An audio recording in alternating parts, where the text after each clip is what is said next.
Okay. Good morning. Good morning, good morning. This week, these next 2 days, I have both my finals. So these videos are going to be kind of short and mainly just practicing on talking to the camera. For today's video, I've just these past 2 days, I've been reading the audiobook or listening to the audiobook, The Obstacle is the Way. And it's, how should I say this? It's kind of like,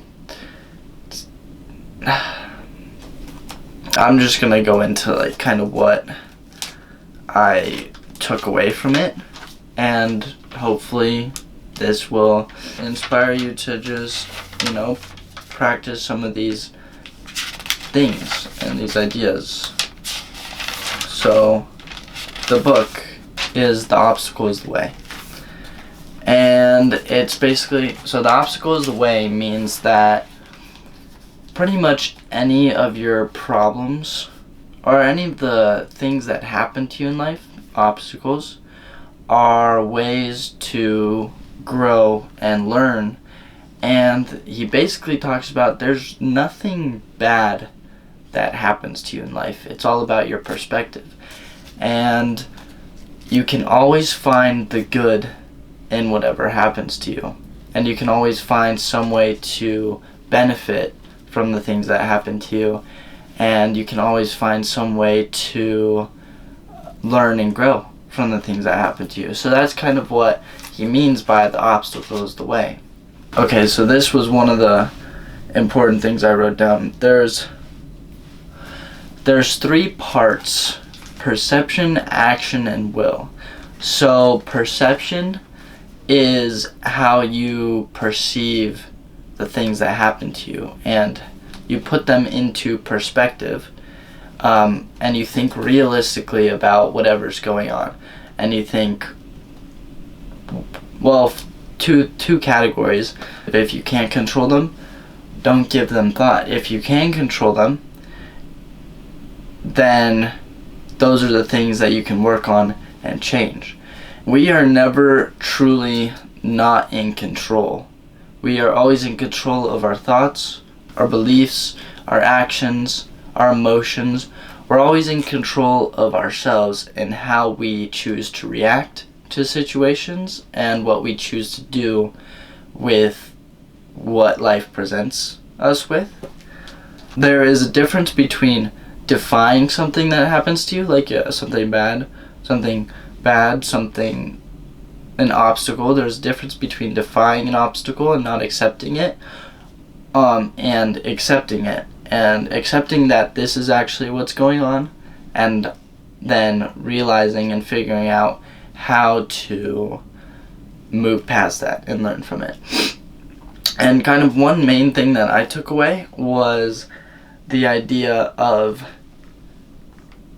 problem solving and being creative. So once you accept that something's happened to you, you have to choose to react to it, and you can either choose to react poorly or accept that this is something that's happened to you, and then problem solve and be creative with finding solutions to overcome and get past it, instead of reacting in a way where you're down and not figuring out ways to change what's going on. If you're reacting in that way, then that's really no help towards you. So pretty much, if an emotion can't help you change or deal with your situation, then it's not helpful to you. Coming together, I'm getting my thoughts organized. But let me restart on that last part. So, when it comes to dealing with an obstacle, there was how you perceive it, the action you take, and the will to make that change. But then, when an obstacle occurs, how you react to it is really beneficial towards how you will overcome and grow from it. It's okay to feel bad emotions, or these emotions that these emotions that arise whenever something happens to you, but it's how you control your emotions and deal with them. So you can feel them. Nobody ever said you can't feel these emotions of, man, this sucks and why is this happening to me, but being able to control them and understand that, yeah, I'm feeling them, but how can I then move on and deal with them and move past this to then be able to problem solve and overcome this obstacle? That's where the real importance is. And when it comes to perception, you have to see things realistically. You have to see your things as they really are, without all the emotional baggage that comes with it. You have to just be realistic and not let your emotions get in the way and think, what is actually going on? Not how am I feeling about what's going on, but what is actually going on. And then that helps you understand what the actual problem is and then how you can begin working through that. He talks about when you can break something apart and look at it from these different angles, it really shows you different ways you can go about coming to a solution or working through it. Life is a whole part, and there are always more opportunities. So the one thing that's happening to you now isn't your whole life, it's just that one event at that certain period of time.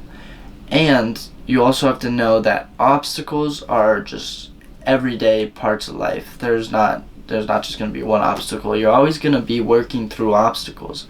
So it's the response that matters and how you respond to each and everything that occurs to you. I wrote this down, and this was really powerful back on the putting things into perspective part. Perspective comes before action, but the correct action that you take happens with the correct perspective, or how he said it is, perception precedes action, and right action follows correct perception. So you can only truly make a difference on the things, on your obstacles. You can only truly change the things that you have control over. He says, focus exclusively on what is in your power to control or change. And also, don't put time and energy into things you cannot control, because that's wasted time and energy because you can't do anything about those things. So our perception determines what we are and aren't capable of. After you've put things into perspective, the next thing to do is to take action on those obstacles. Obstacles illuminate new ways of doing things, and personally, like I said, it was all about, my takeaway was that obstacles are all about problem solving and being creative with finding new ways to get to where you want to be. The main thing he talks about is there is good in everything. It just depends on how you look at it to be able to see it. The things that happen to you that promote or provoke a negative reaction are opportunities. He says they're actually opportunities with a benefit we can seize mentally and then act upon and push forward. Problems are only as bad as we think they are. When we lose our head and have a problem, we now have two problems. One of them being unnecessary, one of them being that we've lost our head. And once you start on something, you begin getting momentum. Once you've taken action, once you've started the momentum of the action, persistence and persistent determination are how you overcome. You have to be persistent in your actions. Persist in your efforts and resist giving in to distractions. When you have a goal, this is just in general, when you have a goal, write out the little steps it takes to accomplish that goal, and then focus on each process along the way, and that'll build your momentum and get you to that goal. That's different from the obstacles that pop up and how to deal with them, because obstacles will come up as you're reaching that goal, but that's the process. And then one other major thing is to figure out or think about what could go wrong in advance before you start, and just understand that things are going to come out of nowhere that you weren't expecting, and you just have to accept that that is the way, that's what's going to happen. And you can try and envision things that might not go your way and figure out how to deal with those even before they come up.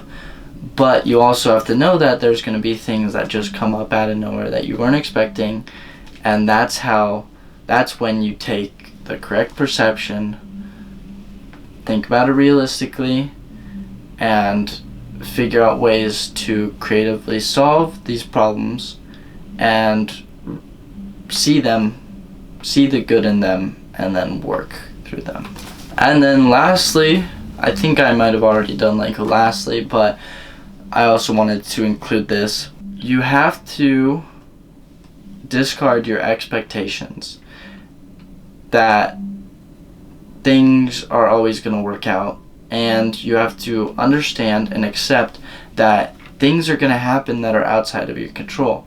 And the way to deal with those things that happen is just to face every problem with unwavering cheerfulness and good energy, because putting that good energy into anything you think that is bad that's happening to you will just benefit you so much more than those negative emotions, because those happy emotions and facing things with cheerfulness will allow you to then put that energy, that good energy, towards solving those problems. And it's just such a better energy to put in to solving problems than the negative emotions. And what he says is, we can't choose what happens to us, but we can choose how we feel about it. So why would you choose to feel anything but good? That was The Obstacle is the Way. Very powerful book. And I hope this was somewhat helpful. It was really helpful to me. I'm probably going to have to re-listen to it just because of how much stuff there was to learn about. So have a good day. I hope you have an amazing day if you're watching this, and I'll catch you tomorrow. Bye-bye.